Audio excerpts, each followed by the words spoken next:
광고는 생명보험 광고 심의 기준을 준수하였으며 유효기간은 심의일로부터 1년입니다. 안녕하세요. 종신마스터 팩트형입니다. 오늘 준비한 내용은 종신보험 나중에 후회하는 4가지 가입 유형이에요. 저는 지금까지 많은 분들과 보험 상담을 진행했었습니다. 그런데 종신보험 가입하시고 만족해 하시는 분들보다는 후회하시는 분들을 더 많이 만났어요. 그분들이 가입한 내용을 분석을 해보면 크게 4가지 유형으로 구분할 수 있는데 오늘 그 4가지 유형에 대해서 설명을 드릴 거예요. 이 영상의 목적은 실수를 통해서 배우자는 겁니다. 이 4가지 말씀드리는 내용 참고하셔서 염두에 두시고 반대로 준비를 하시게 되면 후회 없는 종신보험 가입할 수 있다. 요거죠. 시작하겠습니다. 종신보험의 본질은 뭐예요? 보장입니까? 저축입니까? 당연히 보장이에요. 사망 시에 약정한 보험금을 지급하는 보장성 보험 상품입니다. 그런데 의외로 많은 분들이 종신보험을 저축으로 알고 가입을 하셨고 그렇게 가입하신 분들은 거의 대부분 후회하고 계셨어요. 지금은 많이 개선이 됐습니다만 불과 한 5년 전만 하더라도 종신보험을 확정된 이자를 제공합니다. 연복리 비과세 상품이고요. 중간에 돈 필요하시면 꺼내 쓰실 수도 있고 보험료 내기 부담되시면 납입을 안 하셔도 보장이 계속 유지가 돼요. 이런 식으로 이제 설명을 드렸어요. 그러면서 납입기간 막 15년, 20년짜리 종신보험을 많이들 판매했었습니다. 고객님들 입장에서 이런 설명을 듣다 보면 어지간한 고객님들은 종신보험을 보험 상품이 아니라 돈 모으기 괜찮은 저축 상품인가 보다 생각하시고 가입들을 하셨는데 시간 지나서 알고 봤더니 이제 보험이었던 거예요. 그래서 낸 돈 대비해서 찾으실 수 있는 돈이 한참 못 미치는 거 알고 정말 속앓이 하시는 분들 꽤 많이 제가 뵀어요. 자, 정리하면 종신보험은요 저축이 아닙니다. 사망에 대한 보장을 하는 금융상품이고요. 중간에 해지했을 때 찾을 수 있는 환급금이 낸 돈보다 많아지는 원금 이상 도달하는 데는 일반적인 저축상품보다 상당히 긴 시간이 소요가 될 거다. 이 점을 반드시 숙지하고 가입을 하셔야만 후회를 안 하실 거예요.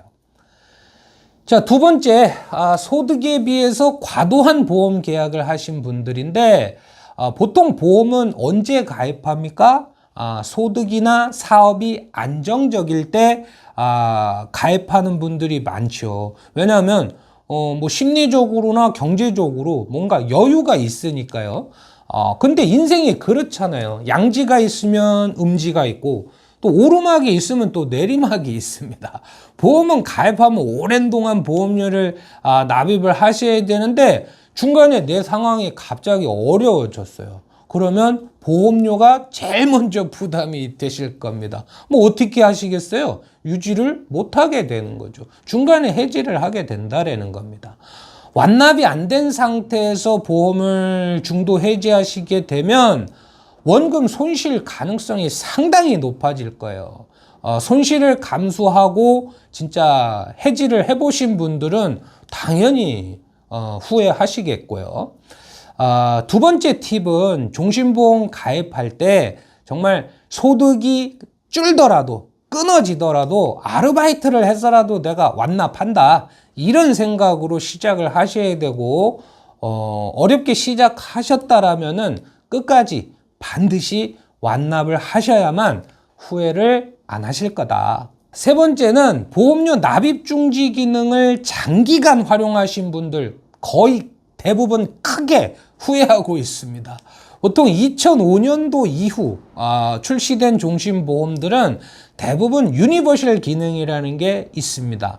유니버셜 기능의 대표적인 게 뭐냐면 보험료 납입 일시 중지 제도인데 이 제도는 유니버셜 기능이 있는 종신보험을 가입하신 고객님이 원하시면 보험료를 일정 기간 동안 납입을 중지하는 겁니다.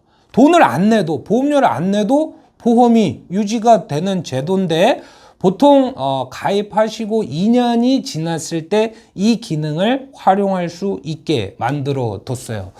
요거는 일종의 편의 기능이에요. 하지만 이 보험료 납입 일시 중지 제도를 진짜 장기간 활용하신 분들은 크게 낭패를 보고 계신데 무슨 일이냐. 상식적으로 생각해 보세요. 보험회사는 영리를 목적으로 하는, 돈 버는 걸 목적으로 하는 금융회사인데 고객님이 보험료를 납입을 안 하셨는데 무한대로 공짜 보장을 보험회사가 해줄까요? 아마도 그렇지는 않을 겁니다.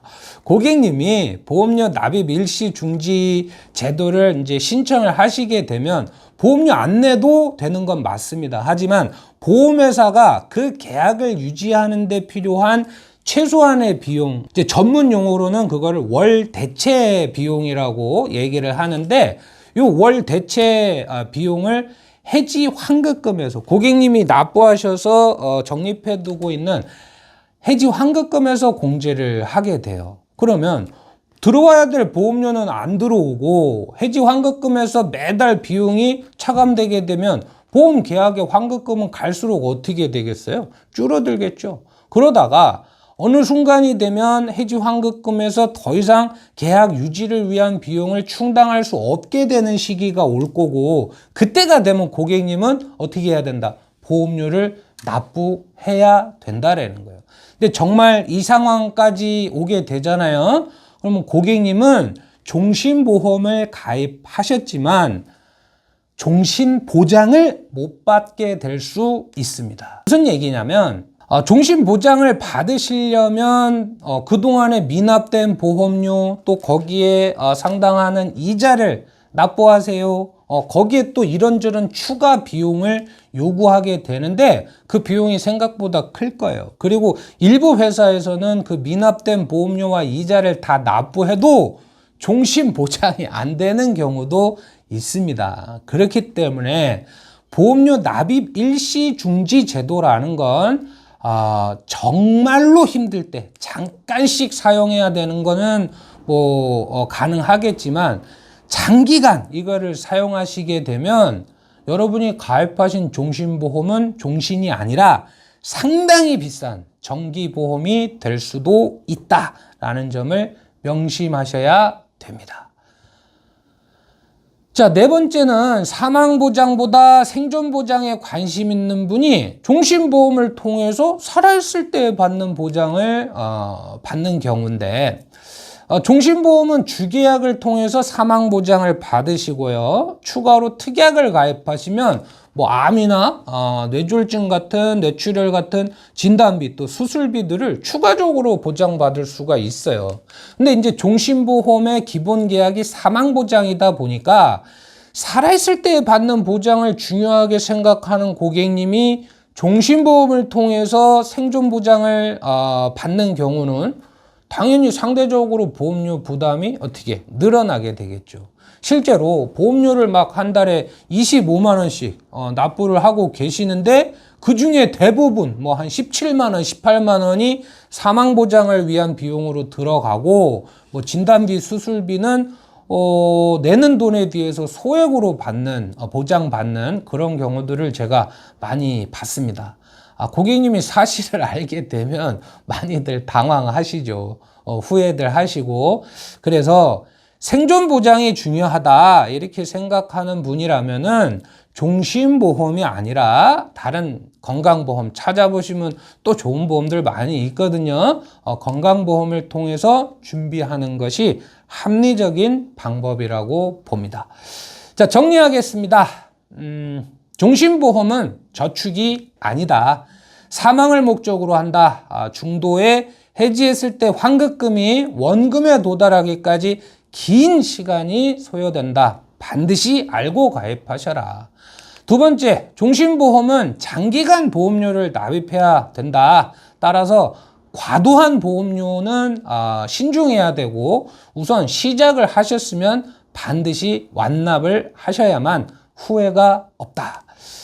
세 번째, 보험료 납입 일시 중지 기능, 요거를 장기간 활용하게 되면 종신보험은 종신이 아니라 매우 비싼 정기보험으로 변하게 된다.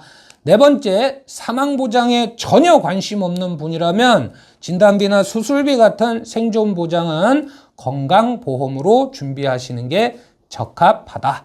자, 이 네 가지 정확히 알고 가입하시면 종신보험은 후회 없는 선택이 될 겁니다. 감사합니다. 본 광고는 생명보험 광고 심의 기준을 준수하였으며 유효기간은 심의일로부터 1년입니다.